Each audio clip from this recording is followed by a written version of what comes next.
नेपालले लगातार 4 वटा ओडिआई खेल हारेको छ। आइसिसी लिग 2 का कुनै पनि टुरमा नेपालले अहिलेसम्म अङ्कविहीन रहनु परेको थिएन।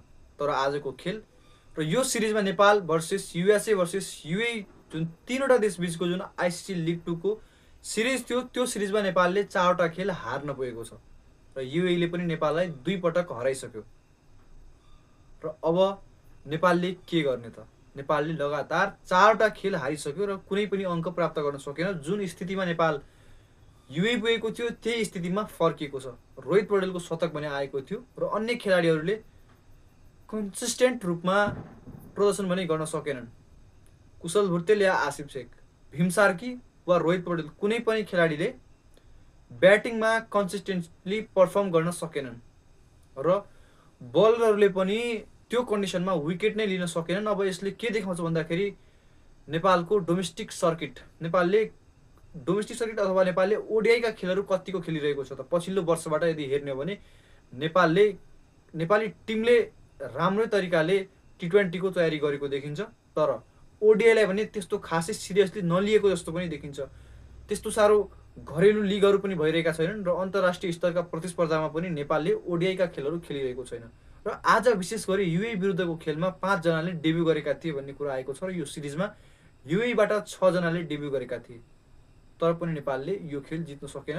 र अन्तिममा आएर सन्दीप लामिछानेले विकेट लिन्छन्, करण केसीले विकेट लिन्छन् र नेपालले यो पल्ट फिल्डिङमा पनि त्यत्तिकै ब्लन्डर देखिन्छ। ब्याटिङमा कन्सिस्टेन्ट रूपमा रन आइरहेको छैन ब्याट्सम्यानबाट र बलरहरूले कन्सिस्टेन्टली विकेट पनि लिन सकिरहेका छैनन्।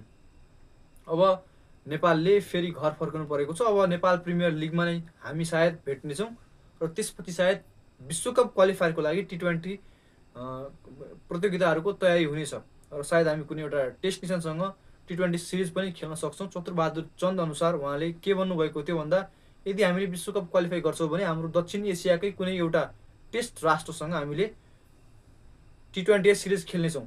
अब दक्षिण एसियाको टेस्ट राष्ट्र श्रीलङ्का, भारत, पाकिस्तान, बङ्गलादेश, अफगानिस्तान, हेरौँ अब कुन देशसँग हामी खेल्छौँ। यो कतिको साँचो हो कतिको झुटो हो त्यो आउने दिनमा थाहा हुनेछ। तर खेलाडीहरूको प्रदर्शनले खेल समर्थकहरू भने खुसी छैनन् र सायद खेलाडीहरू आफै पनि यो प्रदर्शनबाट खुसी छैनन्, किनभने नेपालले चाहेको जस्तो सोचेको जस्तो खेल प्रदर्शन भएर नेपालले 8 पोइन्टसम्म लिन सक्ने अवस्था थियो, तर नेपालले 8 पोइन्ट पनि लिन सकेन। अब हेर्दै जाउँ ओडिआईका लागि नेपाल क्रिकेट सङ्घले के कस्तो प्रावधान ल्याउँछ, अथवा के कस्ता लिगहरू अथवा के कस्ता घरेलु प्रतियोगिताहरू बनाउँछ।